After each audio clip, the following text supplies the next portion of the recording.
আসসালামু আলাইকুম বন্ধুরা, সবাই ভালো আছেন? আমরা সাধারণ মানুষ তেমন কিছু বুঝি না। আমাদের কোনো কিছু হয়েছে, আমরা ডাক্তারের কাছে যাই, ডাক্তারের কথা শুনি বিভিন্ন রকম। তো ডাক্তারের আমাদের কোন কথাটা শোনা উচিত এবং কোন ডাক্তারের কোন কথাটা আমরা শুনবো? যদি বলা যায় সুগারের ব্যাপারে ডাক্তাররা যে নিয়ম রীতি বলছেন, এক ডাক্তার এক বলছেন, আরেক ডাক্তার আরেক বলছেন। তো কোন ডাক্তারের কথা শোনা যাবে?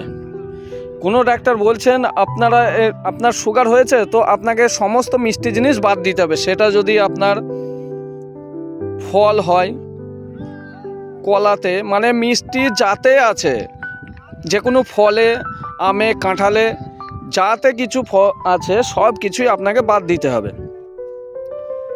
তারপরে আপনাকে যে সাদা জিনিস আছে, যেমন ভাত, চিড়ি, মুড়ি, বিভিন্ন কিছু যে জিনিসে শর্করা বেশি, সেই জিনিসগুলি আপনাকে টোটালি বাদ দিতে হবে। তো সেই ডাক্তার কি বলছে যে আপনাকে বেশি করে শাক সবজি খেতে হবে। আপনার বাদ যাচ্ছে কি ফল, টোটালি বাদ যাচ্ছে যে ফলগুলা মিষ্টি, বাদ যাচ্ছে কি টোটালি সাদা যে জিনিসটা আপনার শর্করা বেশি, চিনি থেকে শুরু করে ভাত, রুটি, ডাল যা কিছু আছে শর্করা আপনার বাদ। আচ্ছা, ঠিক আছে, এটা গেল এক ডাক্তারের কথা। আরেক ডাক্তার কি বলছে যে ডাক্তার এই মিষ্টি জিনিসগুলি খেতে মানা করছে, সেই ডাক্তার কি জিনিস খেতে বলছে? এই ডাক্তার খেতে বলছে শাক সবজি বেশি করে খেতে হবে, মাছ, দুধ, ডিম, এই সমস্তগুলি আপনাকে বেশি করে খেতে হবে। ঠিক আছে, প্রোটিন জাতীয় খাদ্যগুলি বেশি করে খেতে বলছেন। আচ্ছা, তার সাথে খেতে বলছে কি ভালো ফ্যাট, যে ফ্যাটগুলি ভালো খেতে হবে। ঠিক আছে, যে ফ্যাটগুলি আসে আপনার সিডস থেকে, বীজ থেকে, যেটা আপনার নারকেল তেল হতে পারে, জায়তুন তেল হতে পারে, ঠিক আছে, এক্সট্রা ভার্জিন অলিভ অয়েল যেটাকে বলা হয়, সেটা হতে পারে। বিভিন্ন কিছু এই ফ্যাটগুলা খেতে হবে এবং প্রোটিনগুলা খেতে হবে।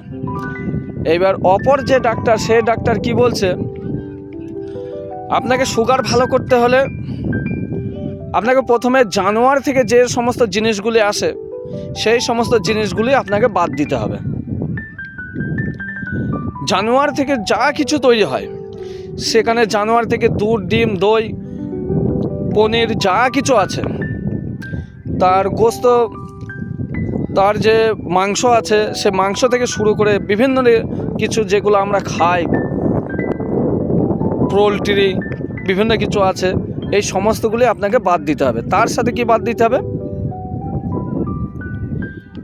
আপনাকে ফ্যাট জাতীয় কোনো জিনিসই খাওয়া যাবে না।